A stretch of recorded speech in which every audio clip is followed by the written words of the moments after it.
In the shadow of ancient Egypt lies the extraordinary history of Nubia, known to the Egyptians as Kush, a great civilization, too often overlooked. It is a story that spans millennia, from prehistoric communities to a powerful kingdom that at times rivaled and even ruled Egypt. Today we're going to journey back through Nubia's past, from its earliest cultures to the rise of the Kingdom of Kush, its periods of prominence, interactions with Egypt, cultural achievements, and eventually decline. Modern archaeological discoveries have illuminated this somewhat forgotten kingdom, and it's allowed us to piece together its legacy and appreciate it with scholarly rigor and a bit more detail. The focus is going to remain on broader cultural and historical developments rather than individual rulers, by the way, except where it's necessary to illustrate the key events. So with all that in mind, let's begin our journey along the Nile, in the land of the ancients called Ta Seti, the land of the bow, the land of Nubia. Let me welcome you to the channel first, though. Where are my manners? Hello to everybody coming here for the first time, or perhaps you're returning. Well, those who are returning, if you have not clicked that subscribe button, it's conveniently located next to the like button. And thank you to those who are supporting on Patreon, and those who have checked out the merch store. Now, without further ado, let's get busy. Long, long before the Kingdom of Kush emerged, the Nile Valley, south of Egypt, was home to its own thriving communities. So let's talk about those first cultures in a period between 3800 and 2500 BC. The earliest known complex culture in northern Nubia is what archaeologists call the A group. Creative name, I know. That was from about 3800 to about 3100 BCE. Although the ancient name of this society is unknown, its legacy is evident in rich cemeteries filled with goods. The A-group culture developed out of local Neolithic, that is, late Stone Age roots. Yet it quickly became distinguished by strong leadership and wealth. Its strategic location between the first and second cataracts of the Nile gave A-group Nubia access to abundant natural resources: gold from the eastern deserts, carnelian stone from the west, and exotic products like incense, ivory, and ebony from further south in Africa. They were all obtainable to these people. By trading these precious commodities to Egypt and beyond, even as far as the Mediterranean coast for some items like olive oil, the A-group culture accumulated considerable wealth and influence. Off to a pretty good start, don't you think? And notably, even at this early date, Nubia's culture interacted with that of the emerging dynastic Egypt. Archaeologists have found seal impressions of the A-group that feature symbols used by the early Egyptian pharaohs. For example, a design showing a bow over a rectangular hieroglyph. This appears to be the earliest written form of Ta Seti, meaning land of the bow, which was the Egyptian name for Nubia. Such evidence suggests that Nubian elites adopted prestigious symbols of power, perhaps to mirror their neighbors to the north, or simply to communicate in trade. Indeed, Egypt's first dynasty, around 3100 BC, the texts of which already refer to the land in the south as famed for its archers and exotic goods. This early interaction was not always peaceful, however. Around 3100, the pharaohs of the first dynasty destroyed the A-group chiefdoms. But in essence, the nascent Egyptian state, pushing its frontiers southward, crushed the first known Nubian kingdom. Well, it was good while it lasted. Video over. No, I'm just joking. For centuries thereafter, much of northern Nubia was sparsely populated, likely due to Egyptian military aggression, and perhaps the incorporation of Nubian lands into the earliest Egyptian state. Yet, Nubia's strategic position and rich resources meant that its political power was only suppressed temporarily, far from being extinguished. In the subsequent centuries, during Egypt's Old Kingdom period, 27th to 22nd centuries BC, there is evidence of intermittent occupation and trade in Nubia. The site at Buhen, near the Second Cataract, shows a mixture of Egyptian and Nubian pottery, hinting at a trading post or copper working center that kept the exchange of goods alive.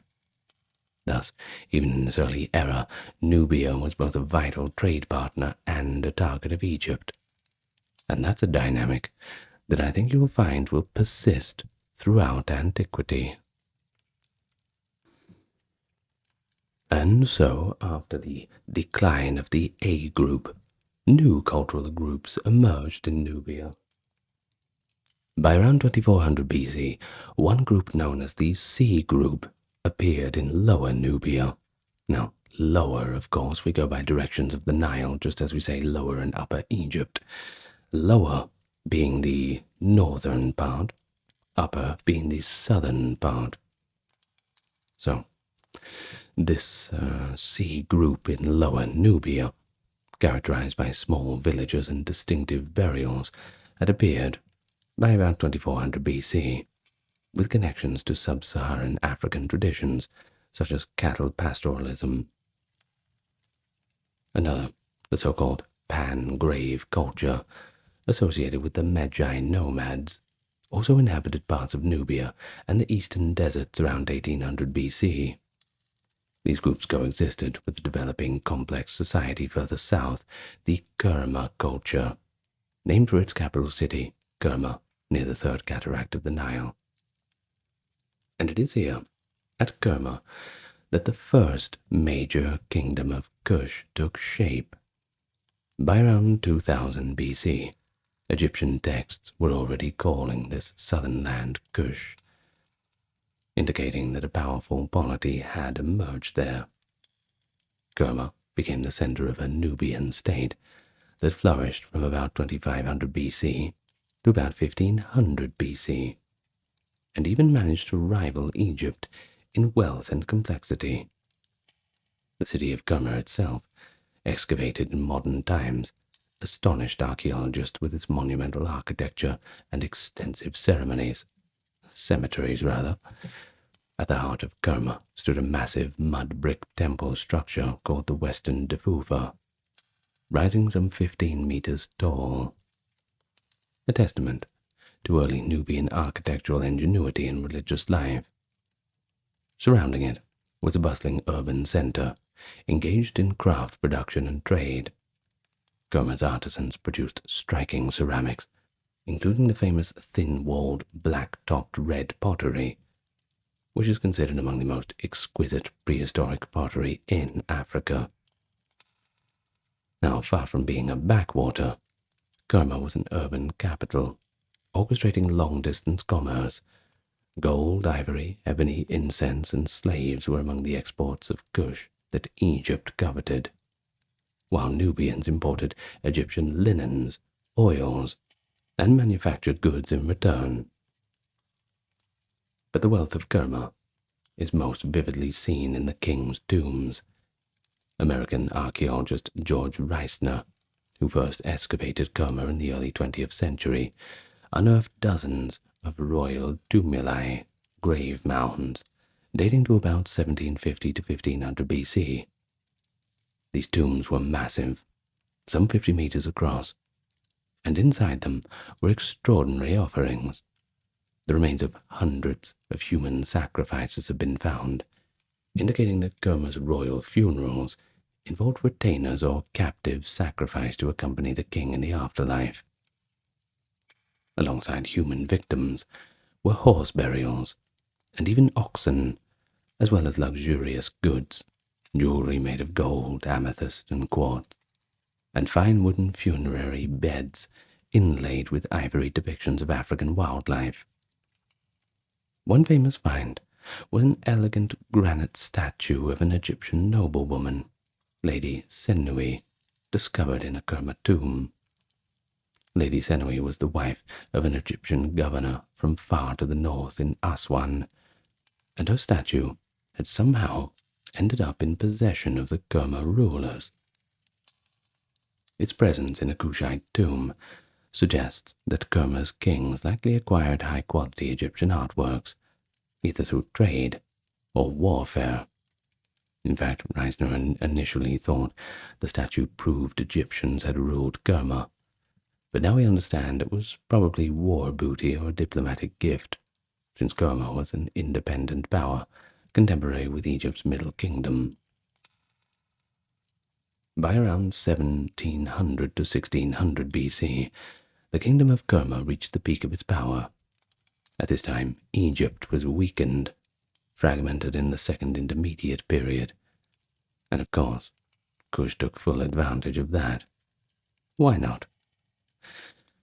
Kerma's influence expanded northward into Lower Nubia, absorbing the territories that had once been A Group and C Group lands. Egyptian texts from this era speak of serious conflict with the Kushites. One account suggests that the king of Kush allied with the Hyksos, Asiatic rulers of northern Egypt, against the native Egyptian dynasty in Thebes around 1550 BC, a scenario that shows once again Kush's geopolitical clout. The Egyptian pharaoh, Kamose, writes of intercepting a letter from the Hyksos ruler to the king of Kush, proposing an alliance to attack Thebes, which of course reveals how formidable the Kerma had really become in the eyes of its neighbors. Thus, in response to the Kushite expansion, Middle Kingdom Egypt, 1900 to 1700 BC, had already constructed a chain of massive fortresses along the Nile in northern Nubia. Forts like Buhen, Semna, Uranati, with thick walls and garrisons, were built to control Nubian movement and protect Egypt's access to trade routes. But despite these efforts, during Egypt's weakness, the Kushite rulers pressed north, even occupying some of these fortresses. The contest between Egypt and Kush came to a climax around 1500. As Egypt's new kingdom began, pharaohs launched vigorous campaigns to reclaim their lost influence in Nubia. The Egyptian king, Thutmose I, circa 1500 BC, is traditionally credited with penetrating to the Fourth Cataract, defeating the Kushites in their heartland. Not long after, the great conqueror Thutmose III, circa 1450 BC, boasted of having, quote, made Kush the retreat of his majesty, indicating he subdued Kush and turned it into a province of Egypt. Archaeology supports that narrative. Around that time, the splendid city of Kerma appears to have been violently destroyed and burned, marking the end of the independent Kerma Kingdom. After roughly 2500 to 1500 BC of flourishing, the first kingdom of Kush had fallen to Egypt's imperial ambition. So with the conquest of Kerma, Nubia entered a new phase under Egyptian domination. For about 5 centuries during the Egyptian New Kingdom, Nubia was essentially an Egyptian colony. This is the time between the 18th to 20th dynasties, 1550 to 1070 BC. Egyptian pharaohs incorporated all Nubian lands up to at least the Fourth Cataract into their empire. They divided Nubia into administrative units. The northern part, Lower Nubia, the Egyptians called Wawat, and the southern part, around Kerma and beyond, they retained the name Kush. An Egyptian viceroy of Kush was appointed to govern Nubia on the pharaoh's behalf. This official, often titled King Son of Kush, administered Nubia's resources, collected tribute, and oversaw mining expeditions for gold and other minerals that Nubia was famed for. Indeed, enriching the pharaoh's treasury was a major motive for Egypt's colonization of Kush, as Nubia's gold mines were legendary. During these centuries of occupation, Nubia experienced extensive Egyptianization, that is, the adoption of the new Egyptian culture. Egyptian-style temples were built throughout Nubia. For example, ancient Napata, now called Jebel Barkal, near the Fourth Cataract. Pharaoh Thutmose III founded a grand temple to Amun at this site, and also at sites like Soleb and Amara, where Amenhotep III and other pharaohs constructed stone temples with statues and inscriptions in the pharaonic style. The Egyptian language and writing, that being hieroglyphs and Demotic, became the official medium in Nubia. Many Nubian elite learned Egyptian and took on Egyptian titles. Artifacts from Nubian sites of the period, such as pottery, jewelry, and furniture, closely resembled those found in Egypt. In effect, northern Nubia became an extension of Upper Egypt, heavily influenced by Egyptian art, religion, and administration. But it would be a mistake to view Nubia during the New Kingdom as merely a passive colony, a subdued people. There was a cultural exchange in both directions. Nubians served in the Egyptian army. The famous Medjay archers, for instance, were Nubian recruits, known for their expert bowmanship. They don't call it the land of the bow for nothing. Pharaohs valued Nubian archers so much that the Nubian desert police and many of the royal guards were Medjay. Nubian gold and cattle wealth also flowed into Egypt, fundamentally supporting the luxurious lifestyle of the 18th dynasty pharaohs. Meanwhile, Egyptian records and tomb art depicts Nubians bringing tribute of exotic products. We're talking ivory, panther skins, ebony logs, giraffes, and incense, indicating an active trade with sub-Saharan Africa carried through Nubia. Some Nubians rose to prominence within Egyptian society. For example, a man named Meroë, of Nubian origin, became an elite official and was even buried in the Valley of the Kings. Prime real estate, I'm sure you know. His mummy with dark Nubian features was found amid the pharaonic tombs. Thus, while Egypt opposed its rule, Nubians were not simply suppressed.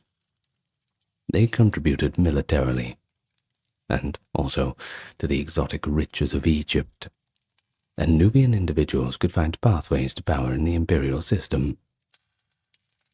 By around 1200 to 1100 BC, Egypt's new kingdom power waned. Under Pharaoh Ramesses II and his successors, the ability to hold distant territories declined.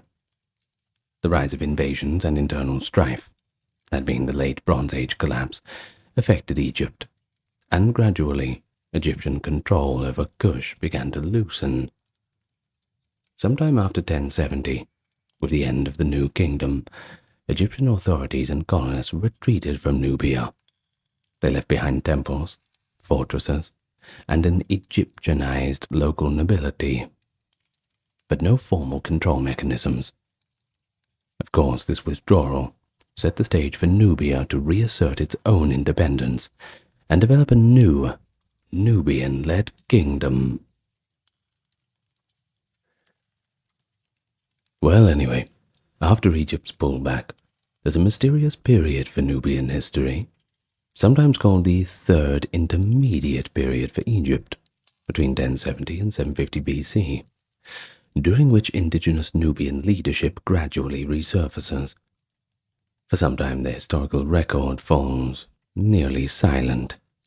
Earlier scholars once termed it a dark age because few written records or substantial ruins were known between 1070 and 850.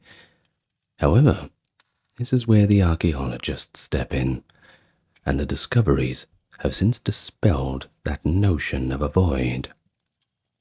Evidence from cemeteries at El Kuru, near Jebel Barkal, shows that by around 850, Nubia was ruled by local chiefs or kings, laying the groundwork for a new form of centralized state. These early kings at El Kuru, whose names are obscure, later traditions do mention a founder figure named Alara, had modest tombs, indicating a regional chieftain initially, but over time, the power seems to have grown. By the early 8th century BC, a dynasty had emerged that consciously linked itself to the prestigious legacy of the new kingdom. Centered at Napata, the region of Jebel Barkal, where Egypt's great Amun temple stood, the Nubian kingdom regarded itself as the true heir of the pharaoh's religious and cultural tradition, even as Egypt proper was fragmented among rival rulers. One catalyst for Nubia's rise was the continuing importance of Amun's cult at Napata. The great temple of Amun at Jebel Barkal became a spiritual capital.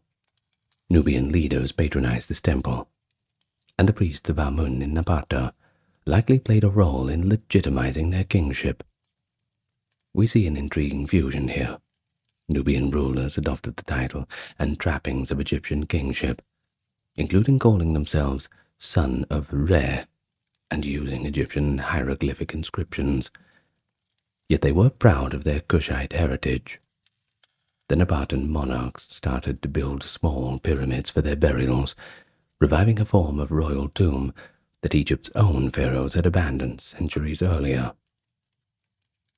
At El Kuru, 4 generations of these kings, from Kashta through his son Pierre and onward, constructed pyramidal tombs, albeit on a smaller scale than the pyramids of Giza. This was a deliberate link to Egypt's old kingdom glory, but carried out in Nubian soil and completely under Nubian control. By approximately 750 BC, the kingdom based at Napata was strong enough to extend its influence into Egypt. The political situation in Egypt at that time was, well, chaotic to say the least. The land was basically split up between local kings and warlords, especially in the Nile Delta. No one was able to unite the country. Ripe for a takeover, that's for sure. And so, seizing the opportunity, King Kashta of Kush moved north into Upper Egypt and peacefully established his authority in Thebes. He basically just walked right in. He even had his daughter, Ameneridis, installed as God's wife of Amun in Thebes. That is a powerful priestly position, effectively controlling the Theban region now. Building on this foundation, Kashta's successor, Pierre, often called Pianke, launched a full-scale campaign to reunify Egypt under Kushite rule around 727 BC. Pierre's remarkable expedition is recorded in detail on the Victory Stele of Pierre, a monumental inscription uncovered in Napata. In this text, one of the greatest records of Nubian history, Pierre describes how he marched north from Nubia, defeated a coalition of Egyptian Delta kings, and took control of Egypt up to the Mediterranean. His forces besieged the formidable city of Memphis. Pierre's conquest was not a simple matter of walking into a power vacuum, though. He faced stout resistance, and he prides himself on overcoming the fortified towns of Hermopolis and Memphis, which did not open their gates to him. Well, either way, after each victory, he performed rituals of thanks to Amun. You can't forget to thank Amun, after all, emphasizing that he was not a barbarian invader, but a pious restorer of Ma'at, that Egyptian concept of cosmic order. An anecdote from Pierre's Stele brings to life his character. Upon accepting the surrender of one enemy ruler, he inspected the royal stables, and he was frankly horrified to find the horses starving and neglected. He exclaimed that this cruelty to horses hurt him more than any offense the defeated had committed. How much more painful, my heart, at the starving of the horses than any crime you have done, Pierre says. This vivid detail, recorded 2,700 years ago, not only humanizes the Kushite king, but also reflects the high value that Nubians placed on their war horses, and by extension, their use of them in military. Thus, by 715, the Kushite kings had become pharaohs of Egypt, inaugurating the 25th dynasty of Egypt, a line of rulers from Nubia. For roughly a century, the Kushite pharaohs governed the Nile Valley, from Napata to the Delta. This was a moment of renaissance too. The Kushite pharaohs saw themselves as reformers and guardians of ancient tradition. They rekindled the Egyptian arts and religion which had decayed during the previous turmoil.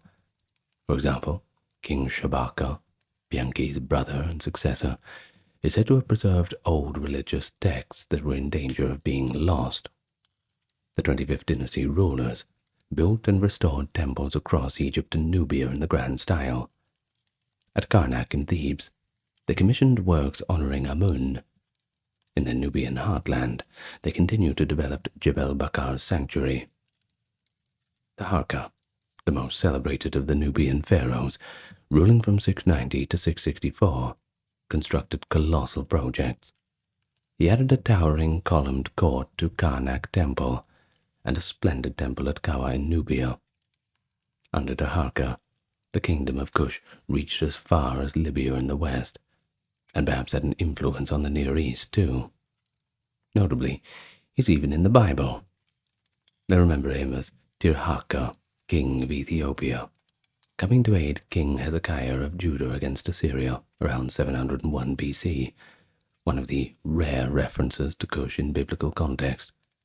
It shows its stature as a great power of the day, regardless. So during their rule over Egypt, the Kushite kings achieved a unique synthesis of cultures, really something to behold. We're talking the 8th and 7th centuries BC at the moment, where they presented themselves as pharaohs, wearing the double crown of Upper and Lower Egypt. Yet they never ceased to be proudly Kushite. In both Egyptian hieroglyphs and texts and artistic images, they often stress their origins in Kush. For instance, they depicted themselves with Kushite features and regalia. Many statues of 25th dynasty pharaohs saw them with a distinctive cap crown and 2 uraeus serpents on the forehead, while Egyptian pharaohs had 1, by the way, perhaps symbolizing rule over 2 lands, Egypt and Kush.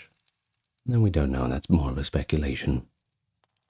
But some ceremonies and royal titles were modified to incorporate more Nubian elements. This period also saw a revival of pyramid building. The Kushite monarchs reintroduced pyramid tombs on a significant scale, constructing them not in Egypt, but in their ancestral cemeteries at El Kuru and later Nuri near Napata. These pyramids were much smaller, typically about 20 to 30 meters high, and a lot steeper than the pyramids of the Giza type. But they were tightly clustered and numerous. Dozens of them still stand in the desert of Sudan today, marking the burials of kings, queens, and nobles. By adopting and adapting this practice, the Kushites linked themselves to the sacred past, and perhaps also distinguished their royal burials from those of contemporary Egyptian dynasts, who by then were burying in tombs, not pyramids, which is, well, explained in another time, I suppose. The 25th dynasty's reign over united Egypt and Kush was dynamic, but it was relatively brief. It faced a formidable external challenge, the Assyrian Empire. The Assyrians expanded into the Levant and eventually turned their attention to Egypt. In 671 BC, Emperor Esarhaddon of Assyria invaded Egypt and defeated Taharqa's forces in the north. He retreated to Nubia, regrouped, and even reoccupied Memphis for a time. But in 667, Assyria's new king, Ashurbanipal, campaigned ruthlessly in Egypt. Oh, and he was ruthless. If you want to know more about him, go watch my video on Ashurbanipal. Absolute lunatic. Well, the Assyrians sacked Thebes and forced the Kushites out, installing native vassals in the delta. The last Kushite pharaoh, Darga's successor, Tantamani, ruling from Nubia, made a final attempt to regain Egypt, but he was decisively driven back by 664. Hence, by 656, the 25th dynasty's control in Egypt had ended, confined once more to their southern domain.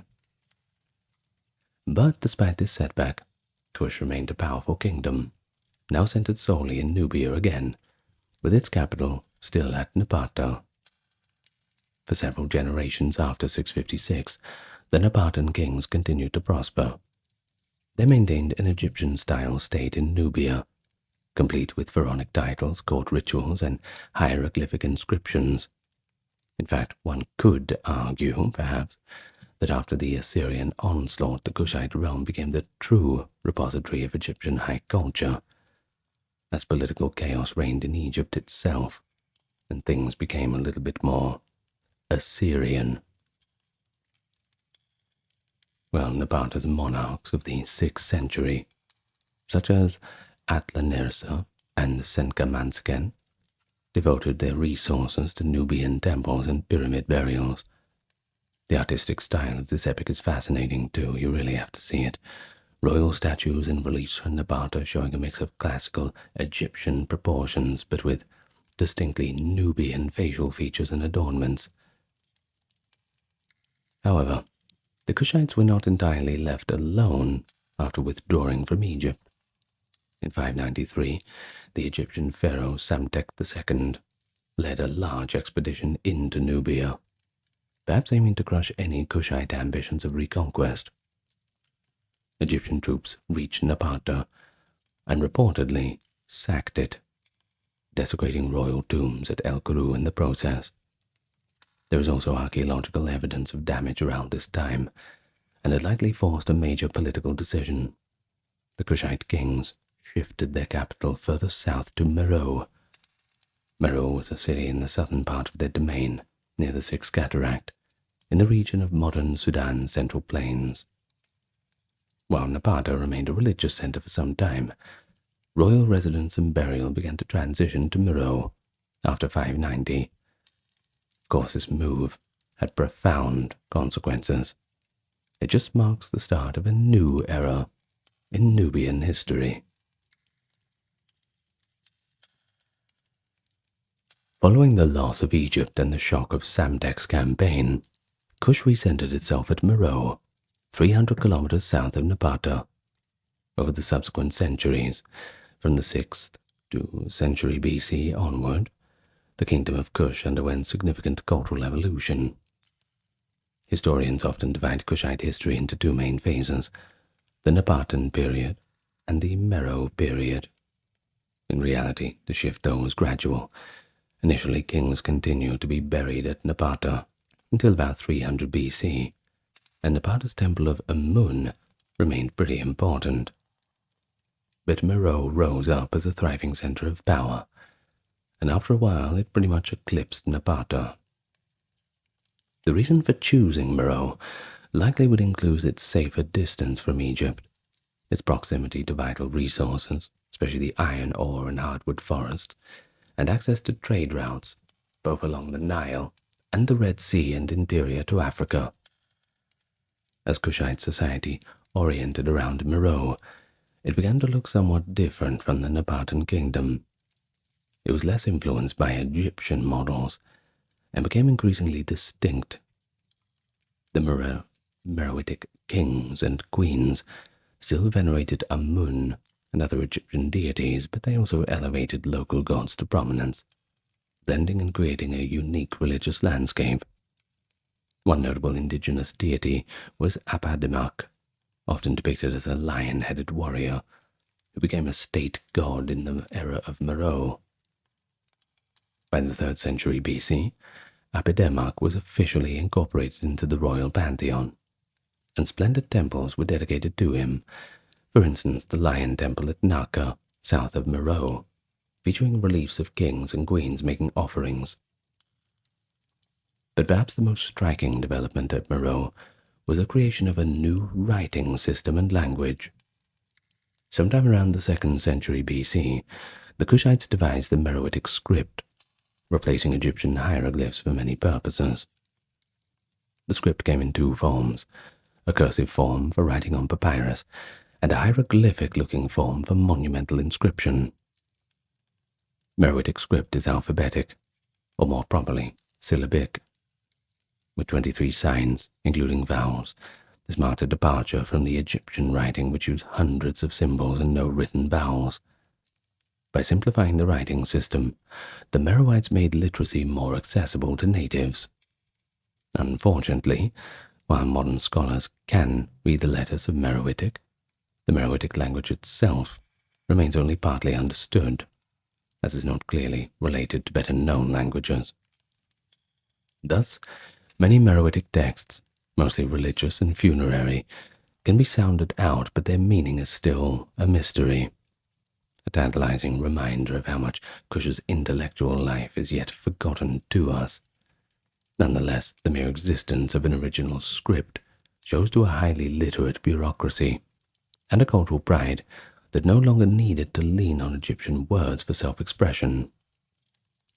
As for Meroë, the city itself, it grew into a wealthy metropolis. Classical authors described it as a fabulous place. Herodotus heard accounts of Ethiopians, the Greek term for Nubians, whose capital city was Meroë, a city of great size, rich in gold. And then we have Diodorus Siculus, writing in the 1st century BC, that Ethiopians of Meroë were the first to worship the gods, and that they taught Egyptians their religion, a rather mythical claim reflecting the high esteem held for Meroë in some circles. And at its height, Meroë's influence extended deep into Africa. The kingdom controlled territories east of the Red Sea coast and south along the Nile, bridging trade between Central Africa, Egypt, and the Greco-Roman world. Caravans carried Nubian exports like gold, ivory, exotic animal skins, ostrich feathers, and elephants for war or perhaps display, while Mediterranean wine, olive oil, and luxury goods came back to them. But the Meroites were still skillful iron workers. In fact, Meroë has actually been called the Birmingham of ancient Africa for its large-scale iron industry. Archaeologists have found huge mounds of iron slag, the waste from smelting, on the outskirts of ancient Meroë. Charcoal furnaces were in operation by at least the 6th and 5th centuries BC, as evidenced by radiocarbon dating of slag deposits around 500. And this makes Meroë one of the earliest iron-producing centers in Africa. The technology allowed the mass production of iron tools and weapons, which would have been a strategic advantage in agriculture, hunting, and warfare. There is even evidence or suggestion that Meroë exported iron ingots or products to its neighbors. Some scholars believe Meroitic iron reached as far as Egypt, and perhaps southwards to what is now Ethiopia. If that's true, Kushite metallurgists might have been responsible for spreading iron technology beyond their own borders, accelerating the African Iron Age. Even without definitive proof of export, the impact of local iron on Meroë's economy was considerable. Iron tools improved farming and allowed larger food production to sustain the growing population. One last hallmark of Meroitic culture was its art and architecture, which combined influences in creative ways. The royal city at Meroë featured elaborate palaces, grand temples, and spacious public baths or pools that hinted luxury and ritual. Meroitic art adopted some Hellenistic and Egyptian motifs, but recombined them into something uniquely Nubian. For instance, the palace site at Musawarat es Sufra, one can find elephants depicted in temple reliefs, reflecting how important these animals, native to the region, were to Kushite royal imagery. Royal statues from Meroë sometimes show the king and queen together in a manner unlike Egyptian convention, perhaps indicating a dual rule or prominently status of queens. Well, by the 1st century, Meroë was a flourishing capital known to the wider world. and the Romans, who had replaced the Greeks in Egypt. They took note of their southern neighbors. In fact, interaction with the Romans would prove to be a defining episode of the history of Meroë. After Rome annexed Egypt in 30 BC, the Kushite kingdom suddenly shared a border with the formidable Roman Empire. At first, relations were relatively peaceful. It's usually how these things go. Trade continued, and Meroë perhaps sent a delegation to Caesar Augustus. But tensions arose over boundary disputes in the area known as the 12-mile land, just south of Egypt. In 25 BC, conflict erupted. According to the geographer Strabo, the reigning Kandak of Kush, identified as Candace, described as a one-eyed queen, launched a surprise offensive against Roman Egypt.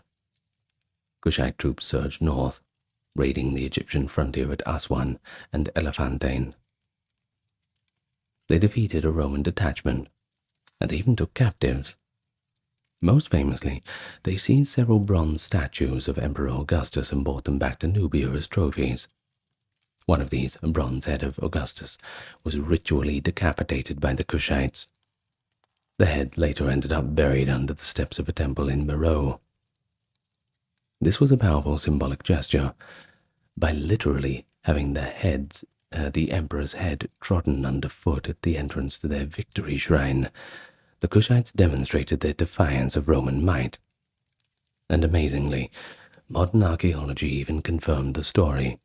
In 1910, British archaeologist John Garstang excavated at Meroë and found the bronze head of Augustus, buried at a temple threshold, pristine condition. It now resides at the British Museum as the Meroë head, a lasting witness to that Nubian triumph.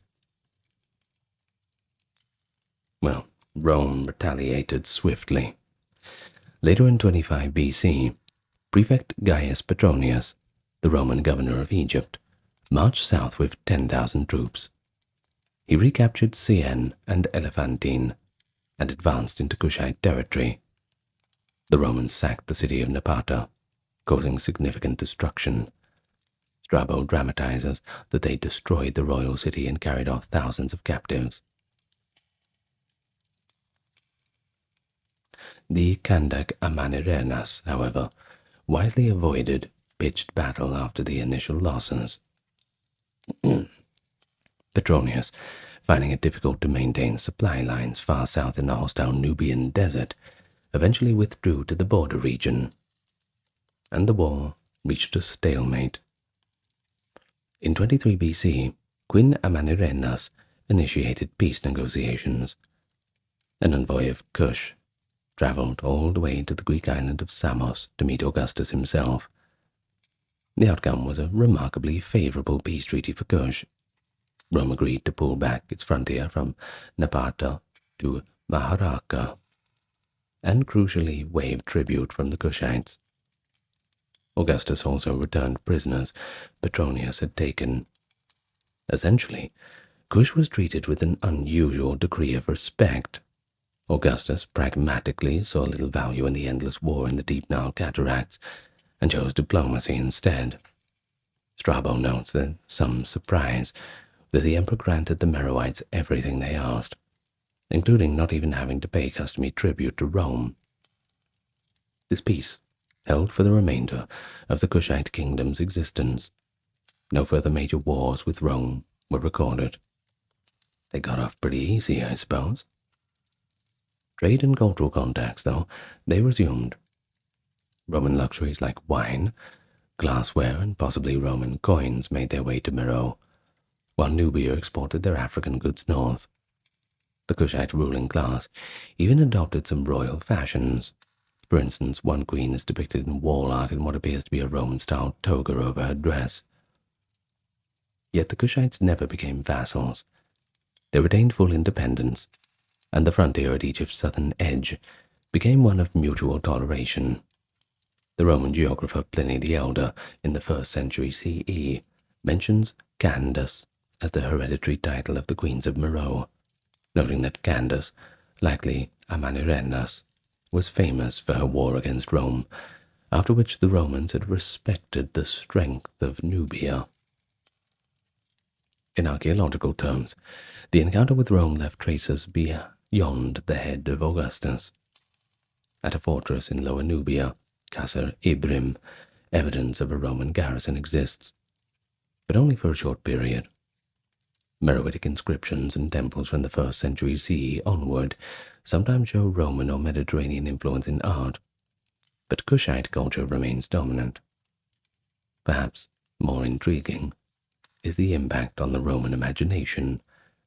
Roman poets like Lucan later romanticized Meroë as a distant and mysterious kind of land of magic and priests, the home of the Nile's black waters, as he put it. Even as far as Britain, a Kushite archer is said to have served in the Roman army at Hadrian's Wall. An inscription of a man named Ursicinus the Ethiopian might indicate Nubian origin. These little tidbits show that Kush, though politically separate, was part of an interconnected world of antiquity.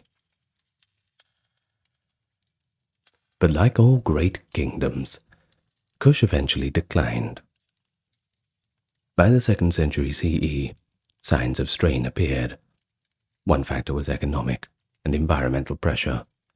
Meroë's prosperity had depended on ironworking, which demanded vast amounts of charcoal fuel, leading to deforestation, and agriculture, reliant on consistent rainfall and Nile floods.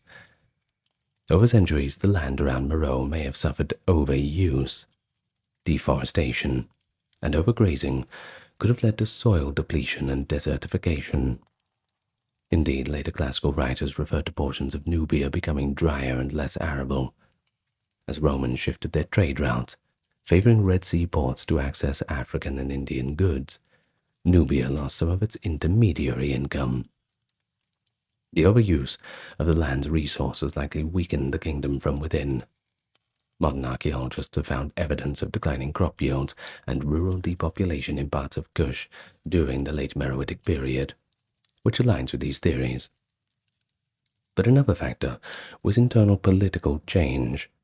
By the 3rd century CE, the royal burials at Meroë show quite a bit less of lavish grave goods, possibly indicating reduced wealth or a shift in burial customs. We also see more regional autonomy. Outlying districts like Napata in the far north and areas in the south may have started operating on their own. There is mention of tribal groups like the Noba, from which the later name Nubia might actually derive, and also the Blemines, the desert nomads. They also become quite restive at later times. The royal line continued, and the title of Kandik appears to still hold importance. But by the 4th century, evidence of strong centralized rule begins to wane. The final blow came from the outside, the rising kingdom of Aksum, or what is now Ethiopia, Eritrea. Aksum was an emergent power southeast of Kush, controlling trade on the Red Sea.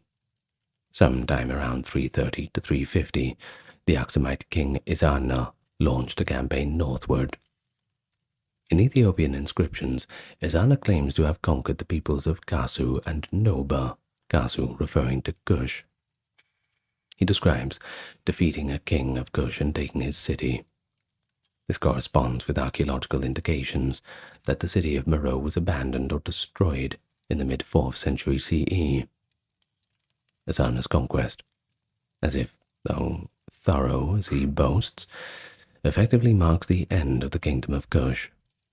The once great capital of Meroë was left in ruins, and no more pyramids were built for Kushite kings after that date. However, Ezana's attack likely hit a kingdom already weakened. One Aksumite inscription suggests there was a revolt in Meroë, or a civil conflict which Ezana had exploited. Additionally, as noted, environmental decline had taken its own toll. Overuse of the land had already depleted the resources of Kush. by the time of the Aksumite invasion, so much that cities that would likely have become abandoned even without the invasion. And so after roughly 900 years with Meroë as a center, and over 2,000 years since the earliest Kerma Kingdom, the Kushite state dissolved. Yet the history did not end in Nubia.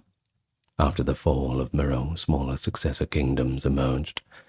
By the 6th century, Nubia had 3 Christian kingdoms, Napata, Makuria, and Alodia, and would last through the Middle Ages, showing that Nubia remained a resilient and important region. The memory of Kush itself faded in much of the world's written records, becoming the stuff of legend about distant Ethiopians. I'm sure they were decent too, give them credit. Well, medieval Islamic geographers knew of Nubian kingdoms, but they had scant knowledge of their grand ancient past. It's only thanks to modern archaeology that we're figuring it out now. In Europe, Nubia and Kush was virtually forgotten as a distant civilization, completely overshadowed by the continual fascination with Egypt. But until now, until ASMR Historian makes a video about it, and then it kicks off the whole thing again. Well, thanks so much for listening.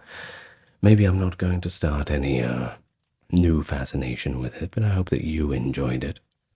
If you did, you better leave a comment and tell me that you enjoyed it. It's raining really heavily outside now.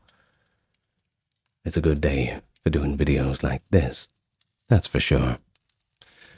So let me thank my top tier patrons: Dark, Kimberly, Christine, Sally, Ember, Susan, Cameron, Legitimus, Carrie, Charlene, Linteries, Katiana, Nicholas, Ulfednir, Alexander, Charles, Christine, Dr. Neuro Nerd, Erin, Jaden, Jim, Jeffrey, Jessica, Madeline, Orthodox Review, Scott, Stark Factory, Shell, Wendy, Josie, Sarah, Ryan, Thor, Cameron, Stefan, Kevin, HMSHH, Crystal, and Dalbury.